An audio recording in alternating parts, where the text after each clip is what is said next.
Hello and welcome to your Friday edition of The Nerve. I am your host, Maureen Callahan, and we have an abundance of riches to share with you today. First, we will get into Meghan Markle's new Netflix drop/flop with someone who I feel confident calling America's foremost expert in all things Markle and royal, and notice that we separate the two here at The Nerve. Kinsey Schofield of the great podcast, Kinsey Schofield Unfiltered. And we will also dig into a bombshell allegation against Priscilla Presley involving the death of her daughter, Lisa Marie. Also, we have some incredible new troublemaker art, feedback, emails, suggestions, and we are going to announce the recipient of our second Troublemaker of the Month prize. And we will take all of that into a celeb roundup that includes more trouble for one Andrew Cohen, some morning show bitchery, a preview of Bruce Willis's wife making a media meal out of his tragic decline, shades of Carol Radziwill, and one of our repeat offenders escalates, plus a mini tease unlike anything we have done yet. Honeylove is an independent female-founded brand. All Honeylove products are intelligently designed by women who actually wear them, including founder Betsy, who is highly involved in the development of each product.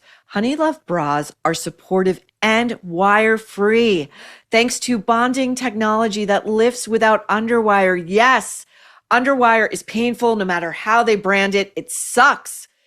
You deserve a bra that is lightweight and comfortable without sacrificing support.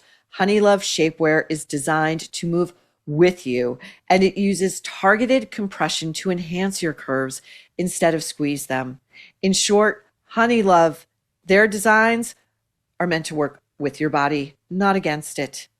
So treat yourself to the most advanced bras and shapewear on the market. Save 20% off Honeylove at honeylove.com/nerve. Use our exclusive link to get 20% off honeylove.com/nerve to find your perfect fit. After you purchase, they will ask you where you heard about them. Please support our show and tell them we sent you troublemakers. Experience the new standard in bras and shapewear with Honeylove.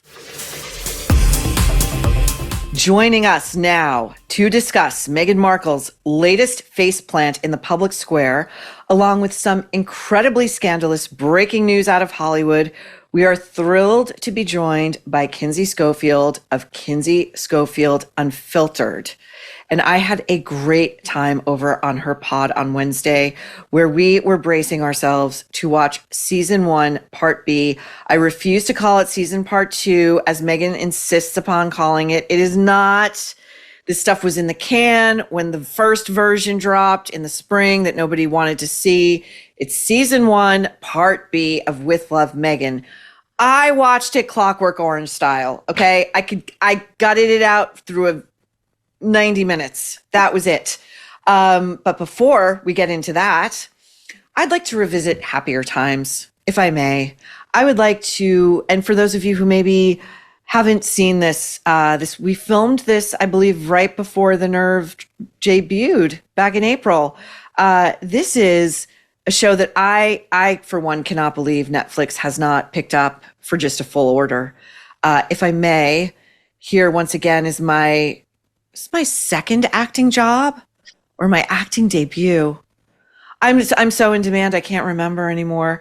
If I may, here once again is With Love, Meghan, Meghan with a Y. Oh, thank you. It's just the kind of house I run. Look at that perfect amber color. No one else has ice sprinkles. Cheers, dear. No problems whatsoever.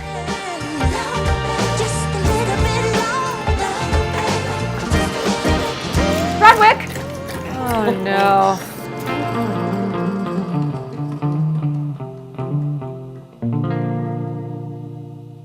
Now, Kinsey, before we begin, I have to say so Meghan, the grammarian in me has got to address this. Okay. This is in episode 2 of season 1, part B, the Chrissy Teigen episode.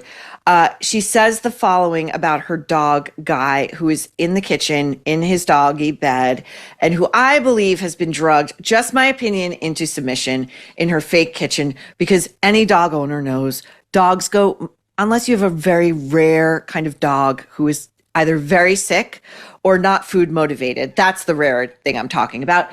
They're all over you in the kitchen. It's so annoying, but Guy's just like chilling out, So anyway, Meghan, so Chrissy says something like, oh, who is this? And Meghan goes, oh, that's Guy's my dog. And then she goes, I had gotten him from the shelter. I had gotten him. Oh, I got him from the shelter. Yeah. Okay, so I love this for Meghan, who just thinks she's so perfect. It's like, her grammar's for shit. Okay, now, steel yourself, because we are only going to take apart one episode, because this series is so saccharine and boring that it's enough to induce a diabetic coma. Now, as discussed amongst all of us here at The Nerve, the opening of any given show should be a banger. Okay, it should grab you, whether it's reality or scripted, it should grab you by the throat and it should keep you mesmerized. So how does Meghan, who clearly thinks she knows everything, open this episode? Let's take a look. Now, sourdough is a labor of love or stress, depending on how you do it. Let us begin. 113 grams. Music's doing all the heavy lifting. As we know with baking, the specificity of measurements is a real thing. 79, 94. Oh, will she get it right? All right. We are going to put in 113 grams of water. So let's zero it out. Will she make it perfect? Oh, of course she will. Oh, this is the closest without going over. It's like The Price is Right. Oh, God. This is so boring. Like, get a life. She's pouring water into a mason jar. And her challenge is, can she make the water hit exactly 113 grams? Oh, and now she's exhaling like she just ran, the New York City Marathon. Get out of here. Now, we at The Nerve were able to get the original recipe for Meghan's sourdough bread. How apt that she's making sourdough bread. First of all, because she's sour all the time. Secondly, it's so basic. It's what everybody was doing during the pandemic. The world has moved on, Meghan. But in Meghan's recipe, she forgot to tell us that you need to include like 8 servings of revenge and 0 servings of entertainment. Oh, gosh.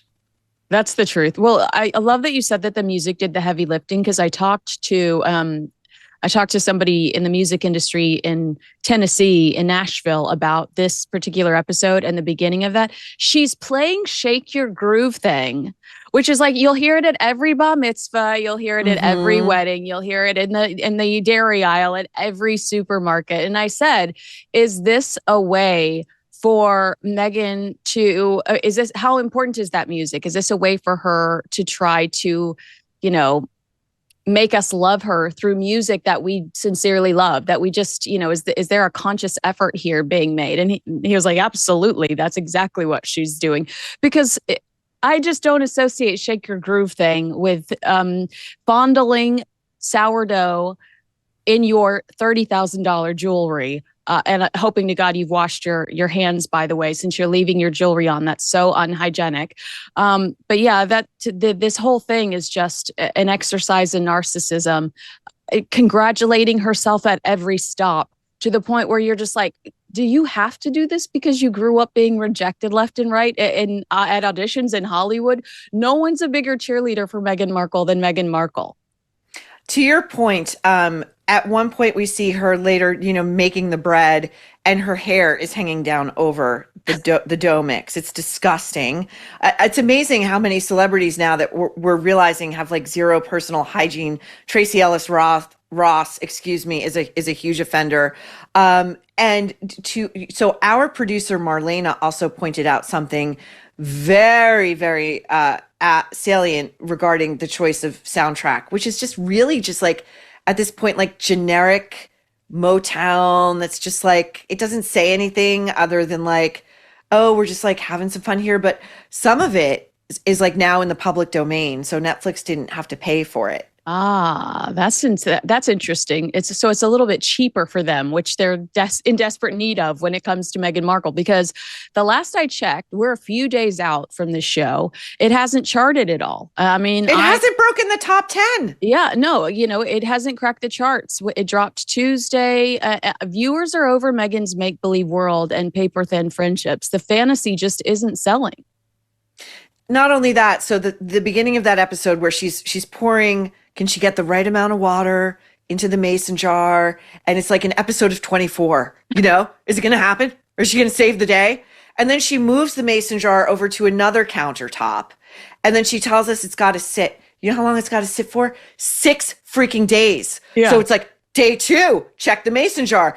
Day 3, check, like, this is not good television by any conceivable metric. Also, we know it's BS because they didn't rent that fake house for that long. You know what I'm saying? Like, they did not rent the fake house for over a week so she could. Oh, Kinsey, are you telling me that they did some magic post-production and the inanimate mason jar was just shot in different light? And during the same day, and it's the magic of reality TV, and our mason jar really had not been filmed in real time? I go with fraud, a lot more along lines of fraud. But am I jumping too quickly if I talk about John Legend for a second? Who's also let's look at this SOT because we'll skip over her.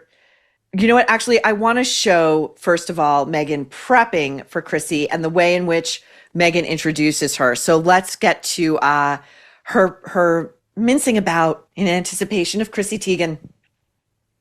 Chrissy Teigen's coming. She's the quintessential multi-hyphenate, model, entrepreneur, mom, cookbook author, and all-around foodie.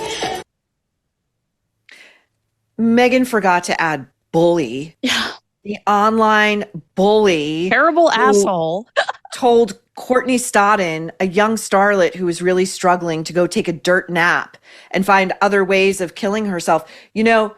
Meghan, who told us that she was so suicidal when she was pregnant, but the royal family wouldn't let her get help, and allegedly, reportedly, has a file this thick over at Buckingham Palace investigating her own bullying of staff over there, decides who better for a show about friendship and entertaining than Chrissy Teigen. Well, don't forget, Meghan this year was in New York on CBS promoting the Parent Network, this charity that is supposed to protect children from online bullies, protect children from suicide because of they're being harassed online. And then she spotlights an online bully that targeted a teenager. I mean, none of it makes sense. I don't know who the first chef is. I think the London Standard made a huge deal about this this week, about the chef that's featured on her first episode is also accused of terrorizing his employees. So it's like, is this a theme? Is that where you go when you're an a-hole with love Meghan, to just, try to rebrand yourself? Yeah, it's like, my mom always used to say water seeks its own level, Like anybody of like quality, you would think would go nowhere near this. I mean, so this is the next part where, because you see truly, I think, the desperation in who she can book for this show. And she's such an idiot. She talks about Chrissy being one of her Hollywood friends, like a friend. She uses the word friend who she hasn't seen, Kinsey, in 20 years.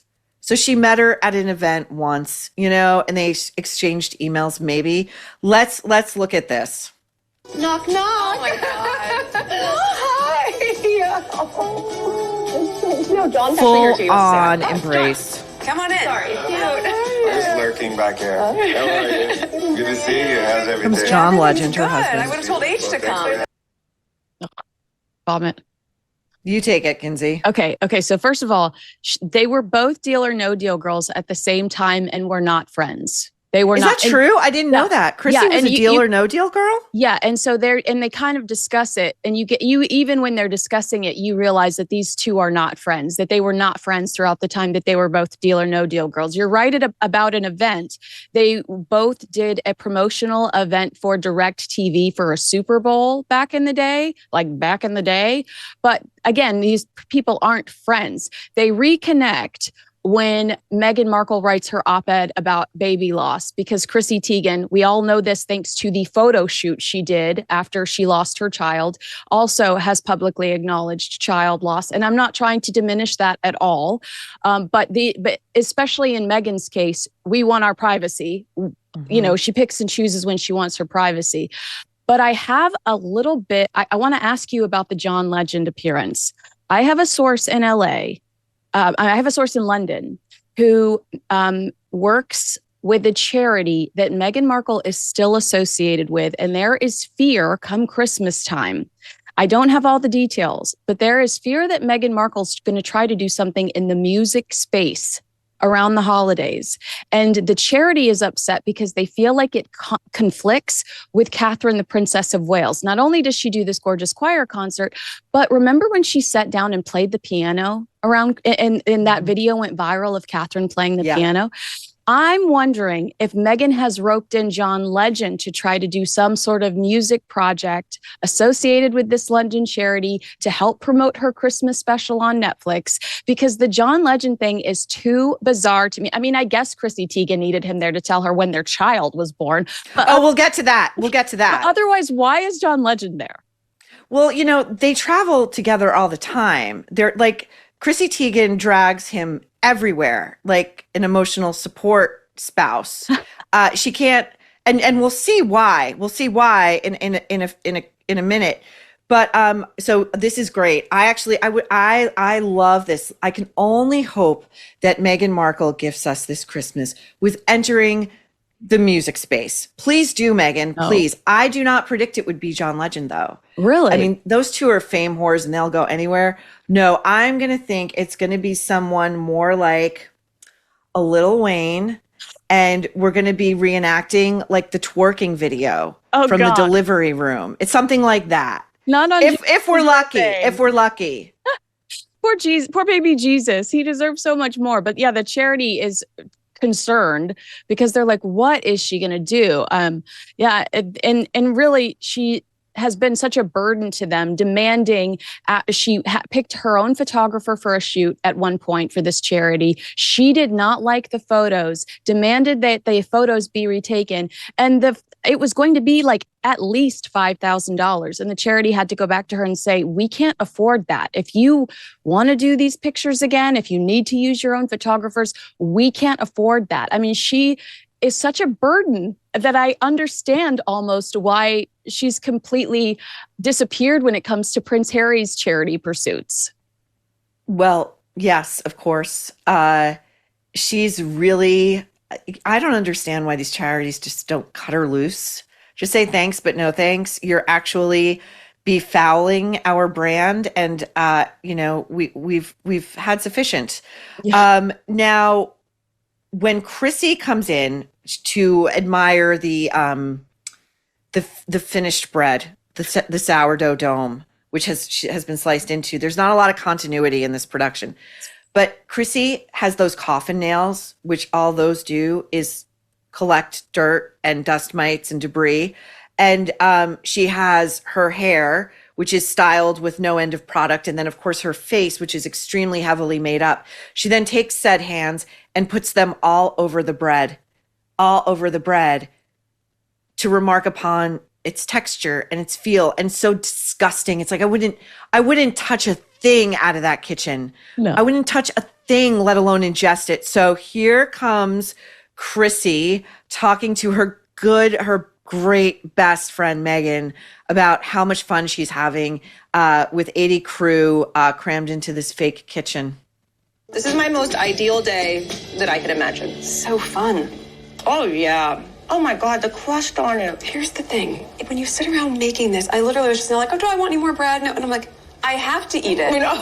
It took days, to make it. This was my starter. I thought it'd be good for. That's beautiful. Conversation is Fluffy. It actually riveting. goes from a really Oh my dense God. texture to this kind of fluffy whipped goodness. Oh my gosh. And then how It's much so of weird that how goes she makes into all one- of this stuff tiniest before the bit. guest comes over. There's still Like, all of this wait, left wait, from wait, the starter. though. And there's Here comes something the called money the quote. discard of the starter, which I think they need to rename that. I don't like the discard. No, it's like I'm not a fan of that word. Okay, it's called the discard of the starter being the sourdough mix. Who cares? But she says, I don't like that word discard. They need to rename it. And that struck me as very interesting because you are probably familiar with the concept of the narcissistic discard.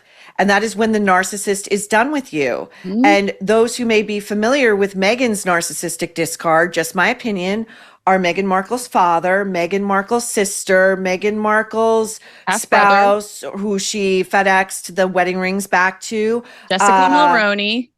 Right? The Queen of England, Prince Philip, King Charles, Prince William, and Catherine, Princess of Wales, just off the top of my head. Yeah, exactly. No, I'd say that that's pretty fair. Jessica Ben Mulroney, their children who were in her wedding, the dog she left in Canada. I mean, oh my gosh. But yeah, discard. I thought that this is just the worst conversation. You can tell that these two were never friends. You can tell that they don't. Meghan is not prepared. I think I said this to you during the Mindy Kaling episode. Okay, I think Chrissy Teigen is a terrorist. I do. But you could look at her Wikipedia page and come up with some pretty interesting questions about how she landed John Legend, how she got where she is. Meghan is. How about how you clawed your way back from that bullying scandal? How'd you do that, Chrissy? Obviously, we'd be more interested in that. Obviously, yes, but she doesn't care about anyone else, and it's so weird that she has all of this stuff prepared. They show us by herself preparing this stuff. Then these people come over, and they just eat it and tell her how good it is. It is the crappiest television I've ever seen. Chrissy Teigen sitting there dipping a tiny piece of bread into olive oil and saying, "This is my most ideal day ever." No, it is not. Just stop. Right. Just freaking stop it. And then, okay, so the next, and this woman, by the way, Meghan Markle wants she wants somebody to give her a talk show. A talk show. This is the level of conversation she's able to generate off the top of her head extemporaneously in this kitchen. You know what? I made this bread. And then I was like, well, I don't really want to eat the bread because I'm on the jab. It's my opinion. But I made it. So like, I have to eat it. That's the conversation. Right. That's the conversation. Okay. Then we go into, so Meghan proposes again. This is Chrissy Teigen's most favorite day ever. Yeah. This is stuff that even when I was a small child in like day camp, they would be like, why don't we hand make some jewelry? And I'd be like, why don't we not? Can I just take a book and go sit in a corner until my mom comes and gets me? Like she's like, let's make some handmade jewelry. And it'll be themed to our children's birth dates. And this is great for Chrissy because she helpfully has all of her children's birth dates tattooed on her arm. But there is a plot twist. Let's take a look. We both have May and June birthdays for our kids. Yeah. Look, I had to get a tattoo of their birthdays because I don't remember. Sweet. Yeah. So April 14th, May. Wait, is that 16 or 18? Oh, no. 18th. Oh, 18th. no. That's John? Is it Rhett? Or no, who's this? Miles is May. May 16th. There we go. Kinsey, she doesn't even know which child lines up with which birth date, and she cannot remember whether it is the 16th or the 18th. And then so she looks at her tattoo, but it wasn't done properly because it's smudged. And I used to make fun of the idiots who would get tattoos, who do get tattoos that say breathe, but now I have to reconsider. Yeah, she just justified it, huh? No, I thought this is not a cute moment, but of course, Meghan Markle will take any additional second she can have John Legend in the party somehow, because he, in my opinion, is the biggest known personality she has for season 2, and he's not even supposed to be there. He's like an extra. It was horrific. And I asked a body language expert about this. I said, is this sincere? And he's like, unfortunately, that is a very sincere moment. And then I also asked the body language expert about Chrissy saying that she adopts all the dogs. Like I said, does she really love animals, or is she trying to rebrand herself? And he was like, she doesn't remember her child's birthday. Like, obviously she's trying to rebrand herself. She doesn't even know her kids' birthdays. Like, if she's really that empathetic and loving. You know, to your point, first of all, that John Legend, that's his disembodied voice coming from behind the kitchen. He's not even in the frame. He's like, yeah, it's the 16th and it's Miles or whoever, whichever child it is. This is a woman, to your earlier point, who splayed all over Instagram photos of herself holding her stillborn child. Am I right? Yes. Stillborn, swaddled up in a sheet, tears coming down her throat, black and white. I believe she chose black and white over color because that looks more serious. We're in mourning.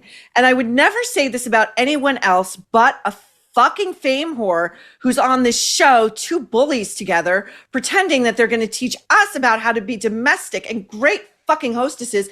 And she can't even remember which child was born on which day, even though she's got a forearm of tattoos with said dates on them. It's insane. It is so, I mean, again, Meghan talks a lot about how she's involved in every aspect of these shows. She did you dirty, girl. Your friend of 20 years did you dirty, because there was nothing positive. There was nothing that didn't reflect well on Chrissy Teigen at all. It wasn't a cute moment.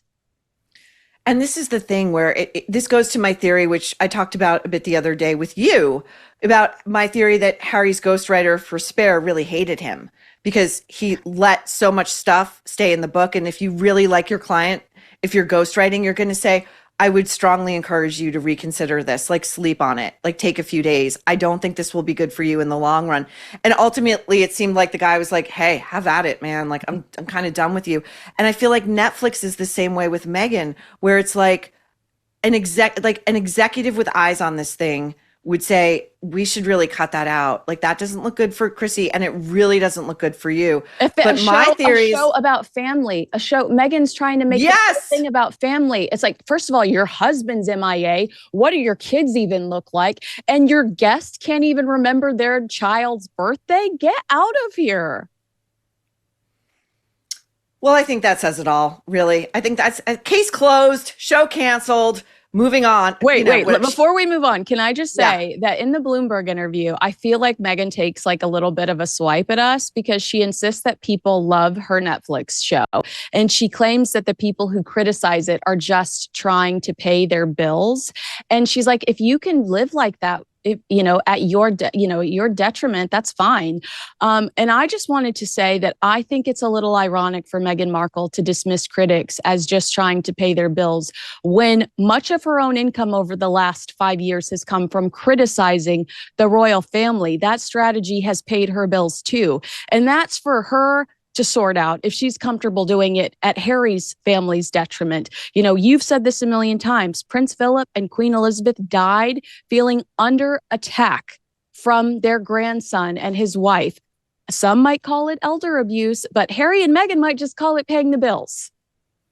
You know what, Kinsey? I never really planned to share this, but before Meghan Markle hit the scene, I was actually homeless. Yeah, exactly. I couldn't pay my bills.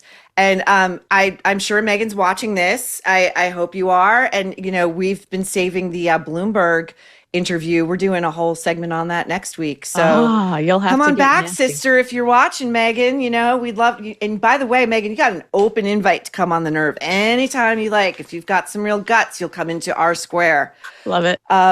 Okay, so to another difficult mother in the culture, we've got Chrissy. We've got, my opinion, Meghan. Priscilla Presley. Now, this story has blown my mind. This is like the dark Hollywood stuff where you're like, can this be true? Can this be true? I've seen it in 3 different publications this week.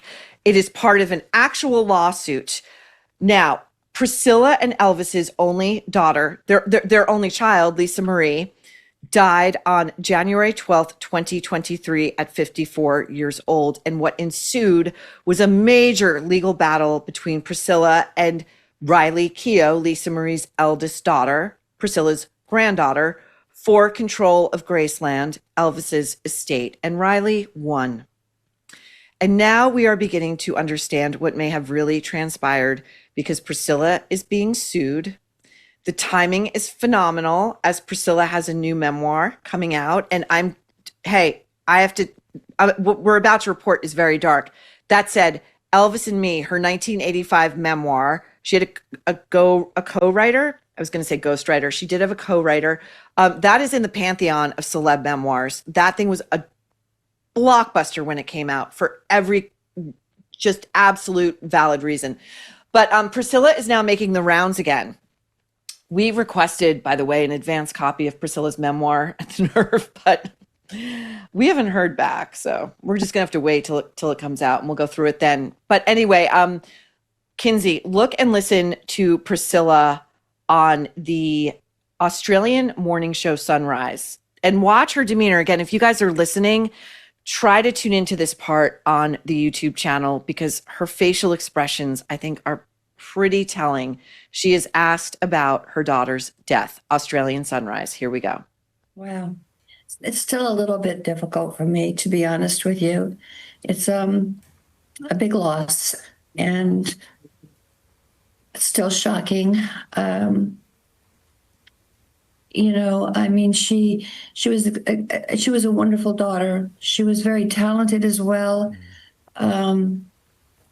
I think that, looking back, she had issues that for her was difficult to face. And I'm trying to put it all together to, how this happened, why it happened. And to be honest with you, she really didn't, after the loss of her son, she no longer wanted to be here. She, not that she did anything to herself, but she just kind of gave up life and didn't really want to participate in a lot of things that she usually did. So I saw it somewhat coming, but not to the point where, she left us. Now, the accusation in this lawsuit, which Riley has given a very toothless statement on, alleges that when Lisa Marie was hospitalized after first responders found her unconscious and she was on life support, that Priscilla pulled the plug before Riley could even get there, and against Lisa Marie's stated wishes in writing, and I have them here, I'll show them, that she wanted every measure taken to prolong her life. What do you make of this? Well, I mean, I think that if you watch the rest of that interview, she bounces back real quick, Maureen. She's smiling and laughing and giggling right into the next question, which is really hard to stomach. But in that, I mean, somebody asks you about how you're dealing with the death of your daughter, you don't start talking about their life struggles and how they had no will to live. You say, I miss her immensely. I'd never been so proud. She's the greatest thing that I'd ever done. I think about her every day. I mean, I don't want to take away from her grief, but that was a really weird answer, especially when you're accused of pulling the plug on her. And don't forget that she did challenge Riley, and Riley settled with her because she knew that the expenses in fighting with an attorney would be way too much. Priscilla was going to drag it out. She's greedy. So they gave, according to these documents for this new lawsuit, they helped Priscilla secure the still with Riley, where they gave Priscilla $2.4 million and a 7-figure deal for Priscilla's white trash heinous son, who was not related to the Presley dynasty in any way, shape, or form, who ripped into Lisa Marie regularly on social media. Reddit says when Ben died, he went on Instagram Live and talked horribly about his half-nephew. I mean, this guy deserved zero. I think Priscilla is the greediest and nastiest human ever. Ben, by the way, is Lisa Marie's son, who died by suicide, and whose death left her so bereft that she had his body moved back into her casita and lived with it for about a month. I mean, she would go visit him every day, his body. The two other things strike me. One is Priscilla Presley looks like an absolute ghoul there. She physically presents as a ghoul, like a bloodless, ghastly, pasty white, vampirically dark hair ghoul who, when asked about her daughter and her death, cannot make eye contact with the hosts through the camera. Instead, she's looking down and she's looking away and she's searching for words, and she's speaking a lot. And as you said, someone who is truly in mourning and in sorrow would say, yes, it's my daughter and I miss her every day. And I ask myself, where did I go wrong? Could I have done something differently? I wish she had reached out to me. Now, this idea that she pulled the plug prematurely before Riley could get there, the business partners, the ex-business partners who have brought the lawsuit say that she did that so that she could regain control of Graceland. She's queen of Graceland. Meghan is queen of England in her mind, and Priscilla is queen of Graceland. And the Inquirer, people scoff at the Inquirer, but they do real shoe leather reporting. They got the actual written documents where Lisa Marie Presley initialed vigorously, "My choice to prolong life." It's here. You can see it. And front to back, they're followed by exclamation point, exclamation point, exclamation point. So if Priscilla indeed said, pull the plug, I'm the mother, and in complete just disregard of Lisa Marie's legally stated wishes, then you are effed, lady, I think. Yeah. And, I think that there is reason for us to believe that Lisa Marie wanted Priscilla completely gone from her will and from Graceland, because don't forget, Lisa Marie had emailed Sofia Coppola multiple times about what she felt was a shocking and vengeful depiction of Elvis Presley in her screenplay for her Priscilla Presley movie that, was going to be a payday for Priscilla. That I can't even remember what it was called. It was an awful movie. It's called Priscilla, I think. Yeah, I didn't enjoy it. I didn't like it. But Lisa Marie was saying in the emails to Sophia leading up to her death, because the movie came out after her death, but leading up to her death, she was like, I'm going to speak out against my mother. I'm going to speak out against this movie. I do believe Lisa Marie was like, I'm going to leave all this to my kids. My mom's greedy. I don't like what she's done with my father's legacy. By the way, a legacy that she hijacked. This woman was divorced and then, pushes Ginger Alden out of the way so that she can be the grieving widow. Ginger was Elvis's fiance at the time. Right, living at Graceland with him. Exactly. And found Elvis on the toilet, on the floor. Yeah. He just hijacks his whole legacy. I mean, you were divorced. You had a child with someone else. Move on. I know it's her refusal to get rid of the name Presley. She wangled in her legal battle with Riley, who I feel terrible for. I can't believe she had to fight her grandmother legally for what was willed to her duly by her mother, control of Graceland. Priscilla demanded that she get to be buried at Graceland in the family plot, and she will be buried there. And she's demented. To me, it's shades of Carol Radziwill, like the widow Kennedy. It's like you were married to a Bouvier, a lesser Kennedy, and it's over for you. Move on with your life. But no, we have to, dig up that corpse every minute we get, or John and Carolyn's corpses, whatever. But cremains, as I said, this is just, this. But anyway. We are where we are, and Kinsey, I look forward to continuing to cover the Priscilla Presley case with you. Oh, thank you. I will always be in my TCB t-shirt when we talk Elvis. I will always do that for you. I love it. My favorite Elvis t-shirt is Elvis in the 70s glasses with like the sideburns, like before it really all went to seed. But yeah. Well, thank you for joining, my friend. Have a great weekend, and I'll see you soon. Bye, guys. Next up, troublemaker feedback, new troublemaker art, and another big announcement from your friends at the Central Nervous System. One of you more than one of you guys suggested we call it the Central Nervous System, and I like it. And we are going to crown the troublemaker of the month. Back in a minute. Have you ever wondered what has happened to the legendary male movie stars of the 80s, like the Chuck Norrises of the world? I recently saw a video he made and I was shocked. He is in his 80s and he is still working out and staying active. Chuck is stronger, can work out longer, and has plenty of energy left over still for his grandkids. He says he still feels like he is in his 50s, and he did this by making one simple change. And his wife started doing it too, And she says she's never felt better either. She says she feels 10 years younger, her body looks leaner, and she has energy all day long. Chuck made a special video that explains everything.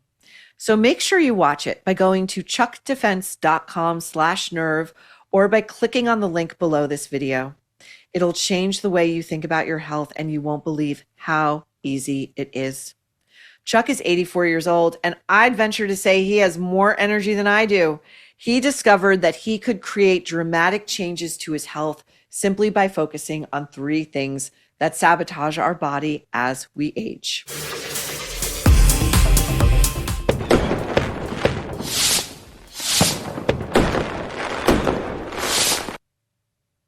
That clip, if you're not watching, again, be sure to go take a look at this later.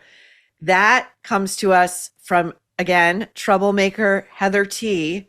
And she sent that after we announced our forthcoming Emmy Night live stream. And we're so excited that you're as excited as we are. It's all great stuff. Now, we got a ton of feedback on our coverage of what really happened the night JFK Jr. crashed his plane. Not the sanitized, fake CNN version, but the real story. And I know you guys wonder if we follow your comments on YouTube. We do. And I wish we could air all of them. There were so many great, smart, insightful comments. But here's a provocative sample. Troublemaker 1. I was about 22 years old and working in a department store in Alabama when the Kennedy plane crash happened. My coworker was middle-aged, semi-retired from New York, married to an air traffic controller. When I expressed shock over the tragedy, she gave me this look. Turns out her husband had worked at an air show JFK Jr. had participated in. He came in on the runway backwards. The guy was a privileged doofus and was not respected at all in aviation. Troublemaker 2. My husband is a pilot.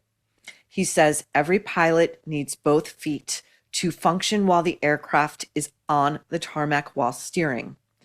JFK Jr., this troublemaker has it slightly wrong. He was off, the cast had come off, but he was still on crutches. That is correct, troublemaker. The night of the flight due to a previous accident. That's the one where he was in the flying lawnmower, which plummeted to the earth, breaking his foot.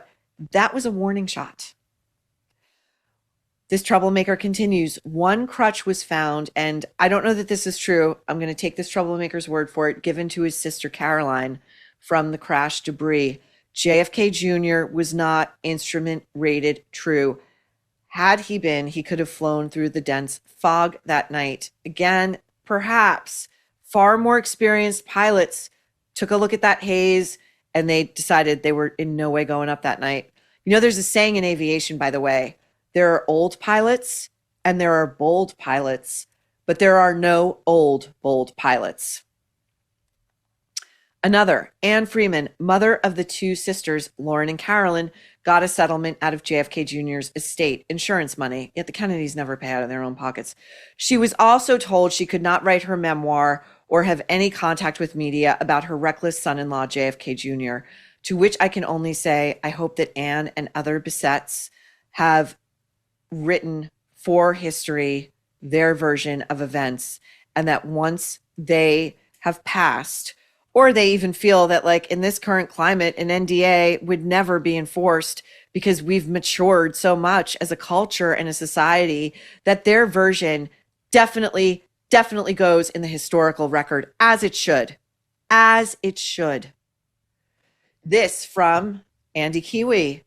A big troublemaker, always active in the live chats, if not leading them. Hi, Maureen. Suggestion. The upcoming live nerve show can be called The Exposed Nerve, because we are all exposed in real time in live chat and live to air. And yes, I do know that I know, Andy, that you are always here for the Nerve live chat stream. Another raw nerve for the live. Can't wait. I like both equally. Exposed versus raw. What do you guys think? Let's winnow it down. Another, Oh, several of you corrected me. So I was like, JFK Jr., we played this clip where he was asked a question about all the infighting up there at George. And he was like, what's the term of art? I had never heard term of art before, but a lot of you enlightened me. It is something you learn in law school. It's a legal phrase. Maureen, term of art is a real phrase. It just means a specialized term in a particular field, like plaintiff. John probably learned it while studying for the bar for the 350th time. And this one, Maureen, I have a new respect for you after you read the email from the gay man who has medium/psychic abilities. I am a sensitive/empath as well. And it's true, we cannot see our own life. I've always been a bit embarrassed that I have this gift. Why? I think this would be an incredible gift to have. And though I don't fully understand it, I use it only when asked and to assist free of charge. Thank you. Thank you, troublemaker. I love that. Now, it is time for us to crown the troublemaker of the month. And today we recognize the contributions of one. There is a little tiny bug in here. I'm sorry, troublemaker. Today we recognize the contributions of one Carrie R., who began writing to us back in June and designed on her own this incredible t-shirt. And she took a photo of herself. She took several and emailed them to us. And her t-shirt reads, Maureen Callahan is my spirit animal. And she even sent me one, which obviously I cannot wear outside of the house unless I want to look like our favorite sprightly, out of her mind 900-year-old heroine. But it has a place of honor here at Nerve Central. And for your selfless efforts, Carrie, we will be sending you your own special glass jar of matches. And these are the fuck around and find out variety. Congratulations, Carrie, on this major accomplishment. And that reminds us, another announcement for you guys. They're coming in hot. We're really moving along. And it's all because of you. It's because you like and subscribe and spread the word. It's all because of you. We are weeks away from the Nerve online shop being open for business. Yes, merch is weeks away. And unlike our Duchess, we know what we're doing. So when we say merch is for sale, it'll be for sale. Very exciting. Very exciting. Next up, a celeb roundup to get you into your weekend, our repeat offender escalates, and our mini nerve tease. But first, just a friendly reminder, keep your emails coming. You can reach me at Maureen@devilmaycaremedia.com, or you can DM me on Instagram at Maureen Callahan Writer or at The Nerve Show. See you troublemakers in a minute. For years, we've been told wrinkle creams are the key to looking younger. But according to Dr. John Lakey, a Beverly Hills beauty expert, that is outdated advice. He claims most wrinkle products are just glorified moisturizers that barely improve your appearance, and some may even harm your skin. So Dr. Lakey has shifted his focus from traditional cosmetic procedures to a new anti-aging method that some experts say could disrupt the beauty industry. His clients call it the Age Rewinder Method, a do-it-yourself technique that can visibly reduce the appearance of wrinkles in under 2 minutes. To share this breakthrough, Dr. Lakey released a free step-by-step video explaining how to use the method at home. This video has gone viral with over 2.3 million views and thousands of positive comments. One wrote, "Best results of anything I've used. I cannot believe how well this works. I will never stop using this." To watch the video, go to bhmd1.com/nerve or click the link in the description box below. Dr. Lakey asks, if this video helps you look or feel younger, please share it with others. Together, more people can discover this simple at-home solution. Visit bhmd1.com/nerve now. Welcome back. There is so much going on. It's hard to know where to begin, but let's start just for a little appetizer with some morning show bitchery. And I find this especially apt as Jennifer Aniston's terrible Apple series, The Morning Show, is coming back for season 4 in a couple of weeks. And I think it's going to be our hate watch. In the way the Newsreader, the Australian TV show, has become something of a collective just love watch. We all love the Newsreader. Oh, by the way, speaking of Australia and Australians, there are a lot of you in Australia who love the Nerve. I just got this thing. It's also Australian. This is not an advertiser. I just love it. It's called Good Cuppa. It's this insulated, beautiful glass. It comes in like various sizes. It keeps cold things cold. Hot, you don't really want to do, I think, but it's sealed and it's beautiful. And it's got that kind of, it winnows down so you can put it in your car in the glass compartment. You know, some of these, they're like too wide at the bottom, and it's a little pricey. I found it online, but I just love it. And you know, it's just another gift that the Australians have given us over here at the Nerve. Again, not a paid sponsor. I just love it. Anyway, if morning shows, so like if Jennifer Aniston's morning show really got into the business of real talk about fake people, it would be a good show. It could potentially be a great show because fake people infest morning television. And like the dissonance is watching these people talking to you all morning long, smiling and smiling and smiling. What did I just see this morning on like the Today Show? I saw 3 hosts interviewing one guy about how inflammation is bad for you and watch your diet. Like a 6-minute segment.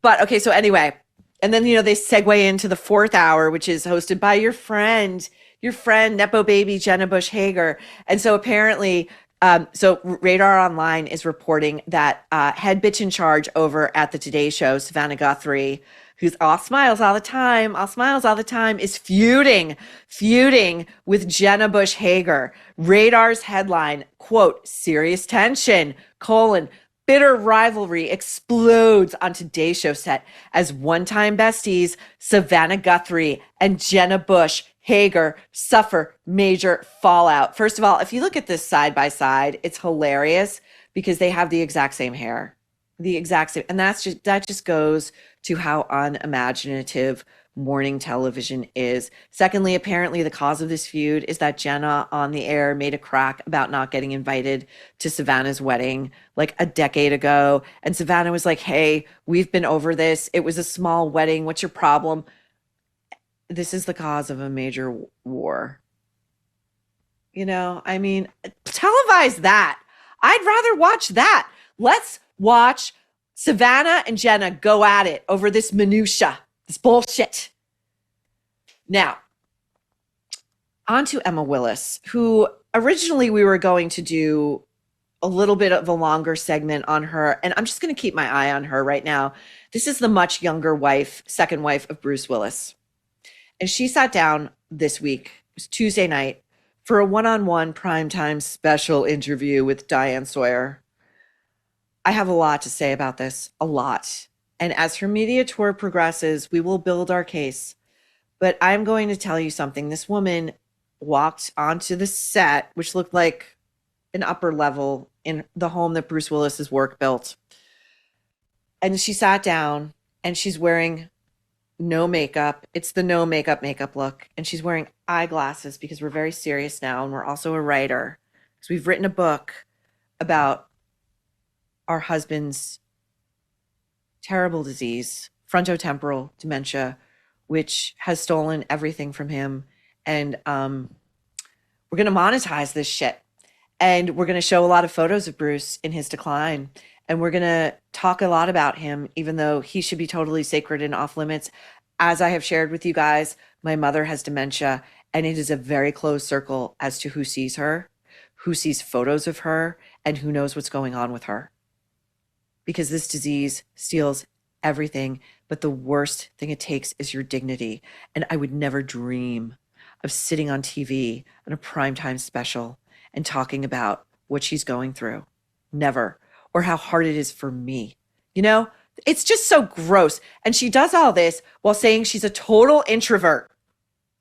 She's a total introvert. But she's going to sit down with Diane Sawyer on ABC prime time and show family photos and photos of Bruce. You know, he's got that vacant look in his eyes. vacant look. You know, they prop him up like Weekend at Bernie's and they try to move his head and like get it to stay a certain way. And Bruce, could you just close your eyes so you look like you're in bliss as your second wife nuzzles and cranes her head into the nape of your neck so she can get a good shot for fucking Instagram. It's so disgusting. I hate it.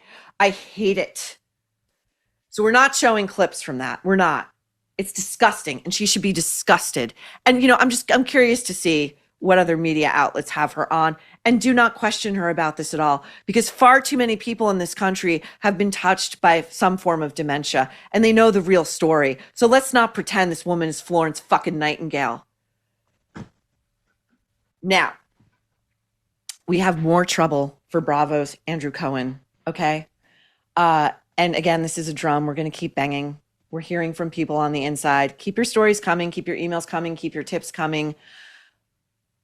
On the most recent episode of The Real Housewives of Orange County, which at this point I'm keeping my eyes on out of like journalistic duty. Like if I had my way, I wouldn't be watching it anymore. That's how dark it is. Now, this week, I don't think, if I'm correct, I did not see a new episode that they aired on Wednesday night. And I'll tell you why. This is my theory. The week before, there was an entire episode that revolved around one housewife named Katie, who is maintaining that her castmate Tamra, in an older episode that we already covered on The Nerve called Naked Wasted, a Real Housewives of Orange County episode called Naked Wasted, in which Tamra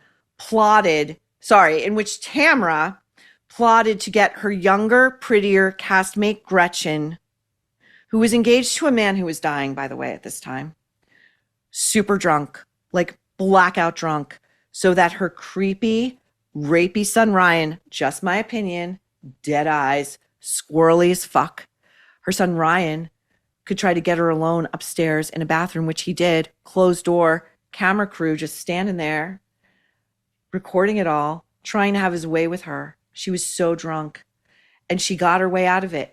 But Katie says that Gretchen also said later that she was roofied that night. And I'm going to talk about how even more diabolical this gets on the back end of this clip. Let's listen to Katie. Let's be clear. Gretchen and Slade told Jen, Ryan, Matt, and I at Mastro's the night of Naked Wasted, she felt sick, got up in the morning, went to the hospital. They did a toxicology report and they found drugs in her system. That's it. Now, I believe Katie. Now, the coven over there is trying to paint Katie as a liar, as a constant liar. But Katie told that story in a very direct, succinct, clear, controlled manner. I believe her. That's how truth tellers sound. And I believe that what she is saying is true, that Gretchen went to the hospital after that night. She was so sick. And they ran a tox screen at the hospital. She was so sick, she had to go to the emergency room after shooting a stupid reality show on Bravo. And they ran a tox screen. And it turned out, according to Katie, Gretchen said she was roofied that night. Somebody roofied her drink. Could it have been Tamra, the dead-eyed Tamra, who will do anything to stay on television, even if that means sacrificing a relationship with her daughter, from whom she has been estranged over this show for years? Now, here's what they do on these shows, and it's sinister, and it's become so normalized. They try to move the eyeball over here. And so the debate they're trying to really stoke over here is whether Katie is talking out of school by bringing this up, is whether Katie is betraying the cast by talking to a journalist or a blogger outside the group. Whether Katie is trying to force Tamra off the show, Tamra, who's currently playing victim. Whether Gretchen is going to stand up for herself, or if she needs the job so much, or she needs to be on TV so much that she's going to play ball and just say, well, I never really said that. I think it's absolutely true. You can go back and look at that thing. And by the way, this is the question I have. How is it that the police up in Orange County don't open an investigation when they see a woman being coaxed into drinking to the point where she's nearly date raped on camera. You know, if they had, they probably could have gotten access to Gretchen's talk screen, and we would know if a crime had been committed that night. Crimes are getting committed all over Bravo, and these women are being placed in physical and sexual danger. And, you know, Andy doesn't give two shits, Andrew Cohen. Why don't you answer to this? Why don't you answer to this when you get back from your vacation in the Hamptons or yachting with Barry Diller and his wife, the gay Barry Diller, who's heterosexually so in love with his wife, they have hot sex all the time. Why don't you talk about that when you get back from that trip, huh?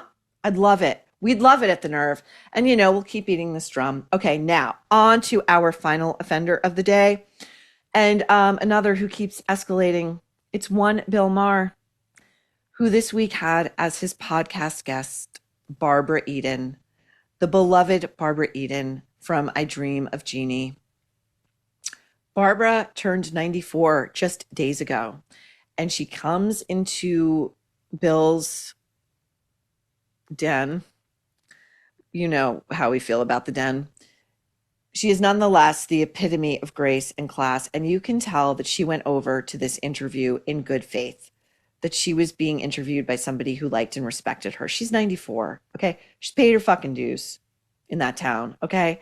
And we're doing this segment, by the way, in large part because so many of you troublemakers emailed and DM'd us to alert us to this particular episode of Club Random, that we needed to see it and to cover it. And if you go look at my Instagram, Maureen Callahan Writer, I also included in my carousel some of the feedback underneath Bill's episode, this particular episode, because you all alerted me that like even his fans were like, Bill, what the fuck? Here we go. Bill, the great feminist, pressing Barbara on sexism. Even in the 60s, the way, especially in show business, what people got away with, especially a hottie like you. I mean, they must have, well, everybody must have been taking their shot. And some, I'm sure, in a way that you could never get away with today. I did not have a problem. Come on. No, I didn't. Nobody ever just took their pants off? Or Nope. Really? No. So that's the beginning. And, you know, my heart sinks when I look at her expression after he says, while picking his nose, the epitome of a gentleman, nobody ever just took their pants off in front of you. And she looks down and she goes, no. You can tell she knows where this is going. Now, again, much as he ever does, Bill does not do research for his podcast. And by the way, he's got a staff, okay? He could task someone with doing a modicum of research to know the bare bones about his guests, so they don't have to inform him about basic biographical facts, such as Barbara has been married to the same man for 36 years. Bill moves on, undeterred, to give Barbara a backhanded compliment. I mean, no one thinks you're 35, but I mean, like, you're just... Why not? But you're just like all I'm trying to do, I'm almost 70, is just be on TV generically late middle age. You know, that's as good as you can get. You just don't want people turning on the TV and going, oh, who's that old guy? You know, just don't think about it at all. I mean, you still have that quality at your age, which is pretty amazing. Well, like you thank could you. play somebody's mother who's middle-aged. Oh my God. He starts by saying, no one thinks you're 35. And he ends by saying, you could play somebody's mother, which in Hollywood, to an actress, everybody knows is one of the most insulting things you could say to them. I mean, that's crazy in and of itself, but you know what I'm saying. And then Bill, in the sandwich of those two insults, says, hey, you know, I'm 70. So first of all, Barbara Eden is old enough to be his mother, okay? He sits there and says, I'm 70. I'm just trying to be on TV generically and have nobody say like, oh, there's that old guy. You know what, Bill? We're all fucking saying it now. There's that old perv. There's that old guy who still hasn't gotten the memo about how you talk to women in 2025. At least give it a shot. Try to hide how creepy and misogynistic you are. And Barbara, by the way, she keeps trying to redirect the conversation into something more substantial than her looks and what a beauty she was back then. You know, she talks about being a big reader as a child and how when she was little and young, she would go to the library and get like 4 books a week. And I so relate to this part of her story. It's really sweet. And that tells you something about a kid who's a big reader. You know, their mind is going places that need to be fertilized, right? But Bill does not give a shit. No, what is the most important thing? That she was hot. Here we go. When did everyone catch on you were so hot? Hot? Yeah. I mean, You know what? I don't know because. come on, it must No, have... honestly. School? Come on. Oh, stop. I mean, you must have been like such a smoke show in high school. A smoke show? I like Yeah. that. You can have it. Okay, I want to be a smoke show. You are a smoke show. Oh, But you God. must have, I mean, come on. She's trying to politely laugh him off of this stuff. Because if she opens that door for him, and not that it would be her fault, then he's going to want to know when she lost her virginity and what her, like, that's the kind of guy you're dealing with. You're dealing with the lonely, sad perv who's by himself every night at the end of the bar, parked there because at least the bartender will have to talk to him. Now, Barbara talks about the concept of I Dream of Jeannie. You know, she was the genie in a bottle, and you could, you know, bring her out of the bottle. And she's trying to get at something about the period, about 1960s America, about where women were, about where feminism was and sexism was. And she talks about, to Bill, she's trying to go a little deeper. And she talks about Jeannie's quote unquote master, the man of the house, knowing that Jeannie wasn't human. And she was trying to imply, and anybody who's paying attention would get it, that the master would have sex with her anyway, and how creepy that was, right? Because it's not an actual female. But Bill blows right past this, because you know what we got to talk about? We've got to talk about Bill Maher seeing his first Playboy magazine when he was a babysitter. First of all, Bill Maher as a babysitter, could you imagine? The guy cannot shut up about how much he hates babies and hates kids. And in fact, first of all, I'm just going to tell you, while I was watching this, and Marlena took a lot of the hits for this, and she's got a thing for Bill, and I'm trying to help her through it. She won't listen. We may have to just bring her on to get her through it together. But I actually was feeling nauseated listening to this. You know, he told Drew Barrymore a couple of weeks ago that he's never even held a baby. And I don't think he was trying to be funny. It's all just very sad. It's very sad, you know? So anyway, Bill now goes on to talk about male maturity, because who better? And truly, truly hold a thought for Barbara here. And Yeah. men take an especially long time to mature, to the degree You that don't they say, even Bill. do. Right? Yes. Wouldn't you agree with that? I just think it's great. That I love that part about a man. I think men who are manly, you know, and suddenly you discover that they care, or they're crying in the movie. You'll see a tear come down on the cheek. Oh. I love it. Oh, nothing wettens panties I like that. appreciate- I think that I'm pretty hard to shock. So first of all, my inner grammarian is astonished that he said, appalled that he said nothing wettens panties like that. He said WETTENS, not a word, but he said that to Barbara Eden. As she's talking about the kind of guy that she likes, who is like an old school macho guy who can show emotion, basically the antithesis of Bill. And Bill knows it. So he's got to shiver. He's got to shiv Barbara Eden and say nothing wets panties like that. And what he means is to Barbara, Nothing would wet your panties like that. He is disgusting. Disgusting. Now let's hear Bill on what, this is great. I find this very interesting. Bill's going to talk about what makes a hot guy a hot guy. I tell you, the male stars of the 60s and 70s, they were hot. Like, in a way, they forgot how to be. Robert Conrad, come on. Tell me you didn't have a little crush on Robert Conrad. I'm going to tell you, those guys from the 60s, who was hot? I'm not saying anything. I'm just saying. Now, Bill has to tell Barbara, because he never tires of this. Like all incels, they perseverate. They perseverate on the girls who would never give them the time of day, which is just about every girl going.